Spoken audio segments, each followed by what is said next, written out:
Hello दोस्तों, स्वागत है आप सबका हमारे YouTube channel SST study point पर। दोस्तों आज की वीडियो में 12th क्लास हिस्ट्री बुक का जो फर्स्ट चैप्टर है ईंटें, मनके तथा अस्थियां, हड़प्पा सभ्यता से संबंधित चैप्टर है फर्स्ट चैप्टर हिस्ट्री का। और इस चैप्टर से संबंधित दो मोस्ट इंपॉर्टेंट क्वेश्चन आज की वीडियो में दोबारा से लेकर आए जो बोर्ड एग्जाम और मिड टर्म एग्जाम में काफ़ी ज़्यादा पूछे जाते हैं। तो इस चैप्टर में जो है दो व्यक्ति जो है या दो पुरातत्वविद जो हैं, जॉन मार्शल और एक कनिंघम, ये दोनों जो है मोस्ट इंपॉर्टेंट है। तो इन पर जो है 1 नंबर और 2 नंबर और 4 नंबर तीनों तरह के क्वेश्चन बनते हैं। जैसे 1 नंबर में पूछा जा सकता है कि जॉन मार्शल कौन थे, ठीक है, और 4 नंबर में ये पूरा क्वेश्चन पूछा जा सकता है कि जॉन मार्शल कौन थे और हड़प्पा सभ्यता को खोजने में इनका क्या योगदान रहा, या भारतीय पुरातत्व के रूप में इनका क्या योगदान रहा है। ठीक है, ऐसे ही कनिंघम के ऊपर भी पूछा जाता है कि कनिंघम कौन थे और हड़प्पा सभ्यता को खोजने में इनका क्या योगदान रहा है। तो ये दोनों पुरातत्वविद जो है काफ़ी इंपॉर्टेंट है और बार बार इन पर क्वेश्चन बनते हैं एग्जाम में। ठीक है दोस्तों, तो पहला क्वेश्चन देखिए जॉन मार्शल पर। जॉन मार्शल कौन थे? भारतीय पुरातत्व में उसने व्यापक परिवर्तन किस प्रकार किया? तो ये 4 नंबर का क्वेश्चन पूछा गया है। तो इसका आंसर देखिए 1924 में भारतीय पुरातात्विक सर्वेक्षण के डायरेक्टर जनरल जॉन मार्शल ने सिंधु घाटी की सभ्यता की जानकारी विश्व को दी। एक पॉइंट ये याद रखना है, 1924 में भारतीय पुरातात्विक सर्वेक्षण के डायरेक्टर जनरल जॉन मार्शल भारतीय पुरातात्विक सर्वेक्षण के डायरेक्टर जनरल थे। ठीक है, और 1924 में इन्होंने जो है सिंधु घाटी सभ्यता यानी हड़प्पा सभ्यता की जानकारी विश्व को दी। ठीक, लगभग 3000 वर्ष पुरानी थी और मेसोपोटामिया की सभ्यता की समकालीन थी, क्योंकि इसकी मुहरें और मेसोपोटामिया की मुहरों में काफ़ी समानता थी। ठीक है दोस्तों, तो इन्होंने जो है हड़प्पा सभ्यता की जो है विश्व को जानकारी दी और इन्होंने यह भी अनुमान लगाया कि मेसोपोटामिया और सिंधु घाटी सभ्यता का उद्भव जो है लगभग एक ही टाइम पर हुआ होगा, क्योंकि इनके मुहरे जो है आपस में मिलते थे। ठीक है, हड़प्पा सभ्यता की मुहरे और मेसोपोटामिया के मुहरे जो है मिलते थे। ठीक है, इसके बाद देखिए S.N. Rao the story of Indian archaeology में लिखते हैं मार्शल ने भारत को जहां पाया था उससे 3000 वर्ष पीछे छोड़ा। ये बात आपको याद रखना है कि किसने कहा, किसने यह बात कही, या फिर ये बुक जो है किसने लिखा, the story of Indian archaeology. ठीक है, तो S.N. राव ने 1 नंबर में पूछा जा सकता है। और इन्होंने क्या बात कही मार्शल को लेकर?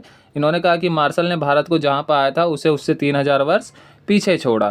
ठीक, इसके बाद देखिए जॉन मार्शल ने भारतीय पुरातत्व में व्यापक परिवर्तन निम्नलिखित प्रकार से किया। तो ये जो ऊपर जो ये सब पॉइंट पढ़े ये तो था कि जॉन मार्शल कौन थे, उससे संबंधित था। ये जो थे भारतीय पुरातत्व सर्वेक्षण के डायरेक्टर जनरल थे और इन्होंने जो 1924 में सिंधु घाटी सभ्यता की जानकारी विश्व को दी। ठीक है दोस्तों, इसके बाद देखिए इनका जो है भारतीय पुरातत्व में क्या योगदान रहा है। तो पहला पॉइंट देखिए, वह भारत में कार्य करने वाले पहले पेशेवर पुरातत्वविद थे। ठीक है, भारत में कार्य करने वाले पहले पेशेवर पुरातत्वविद थे। 1 नंबर में पूछा जा सकता है, याद रखें। जॉन मार्शल के बारे में अगर लिखना है तो ये सारे पॉइंट लिखने पड़ेंगे। उनको यूनान तथा क्रीट में कार्यों का अनुभव था। यूनान तथा क्रीट में भी जो है ये कार्य कर चुके थे और एक्सपीरियंस था इनमें। ठीक है, इसके बाद देखिए कनिंघम की तरह उन्हें भी आकर्षक खोजों में दिलचस्पी थी, पर उनमें दैनिक जीवन की पत्तियों की जानने की उत्सुकता भी थी। ठीक है, तो दैनिक जीवन में जो है हड़प्पा की दैनिक जीवन को जानने या इतिहास से संबंधित जो भी चीज़ें थी वो जो है किस प्रकार दैनिक जीवन से संबंध रखते थे, इन सब को जानने में इनकी क्या थी, रुचि थी, उत्सुकता थी। ठीक है, और ये क्या थे, कनिंघम की तरह ये भी जो है आकर्षक खोजों में दिलचस्पी रखते थे। ठीक है ना, तो इस तरीके से जो है इनका योगदान रहा है भारतीय पुरातत्वविद के रूप में। ठीक, तो इनके बारे में जो है कि मतलब जॉन मार्शल कौन थे और जॉन मार्शल का जो है भारतीय पुरातत्व में क्या योगदान रहा है, तो ये सब बातें जो है आपको लिखनी पड़ेगी। 1 नंबर और 2 नंबर दोनों में पूछे जाते हैं इनके बारे में क्वेश्चन। इसके बाद देखिए कनिंघम कौन था। ठीक है, जॉन मार्शल देख लिया, जॉन मार्शल का जो है जो पॉइंट बताया मैंने वो याद कर लो। इसके बाद देखिए कनिंघम कौन था, ये भी 1 नंबर में या 4 नंबर में पूछा जा सकता है। तो क्वेश्चन बनता है कनिंघम कौन था? हड़प्पा सभ्यता की आरंभिक बस्तियों की पहचान के लिए उसने किन वृत्तांतों का प्रयोग किया, यानी किन किन जो है स्रोतों का, वृत्तांत मतलब किन स्रोतों का जो है प्रयोग इन्होंने जो है प्रयोग किया आरंभिक बस्तियों की पहचान करने के लिए। हड़प्पा सभ्यता की जो आरंभिक बस्तियों की पहचान करने के लिए इन्होंने किन वृत्तांतों या स्रोतों का प्रयोग किया कि मतलब जिसकी सहायता से जो है हड़प्पा सभ्यता की शुरुआती बस्तियों की जानकारी मिल सके। तो देखिए कनिंघम कौन थे? कनिंघम भारतीय पुरातात्विक सर्वेक्षण के पहले डायरेक्टर जनरल थे। एक नंबर में बहुत ज़्यादा पूछा जाता है, ठीक है, कि मतलब भारतीय पुरातात्विक सर्वेक्षण के पहले डायरेक्टर जनरल कौन थे? तो कनिंघम थे, ठीक। इसके बाद देखिए कनिंघम के समय पुरातत्वविद अपने अन्वेषण यानी खोज, अन्वेषण मतलब होता है खोज के लिए लिखित स्रोतों का प्रयोग करते थे, ठीक है।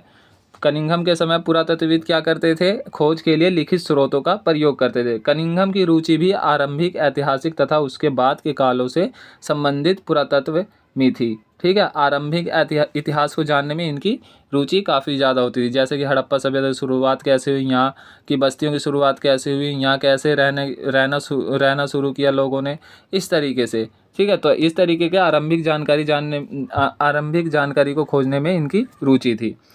आरंभिक बस्तियों की पहचान के लिए उन्होंने 4वीं से 7वीं शताब्दी के बीच उपमहाद्वीप में आए चीनी बौद्ध यात्रियों के वृत्तांतों का प्रयोग किया, ठीक है। जो चीनी बौद्ध तीर्थयात्री आए थे उपमहाद्वीप में, उनके जो वृत्तांत थे, उनके द्वारा जो लिखे गए स्रोत थे, ठीक है ना, उसका सहारा लिया इन्होंने आरंभिक बस्तियों की पहचान करने के लिए कनिंघम ने, ठीक है दोस्तों।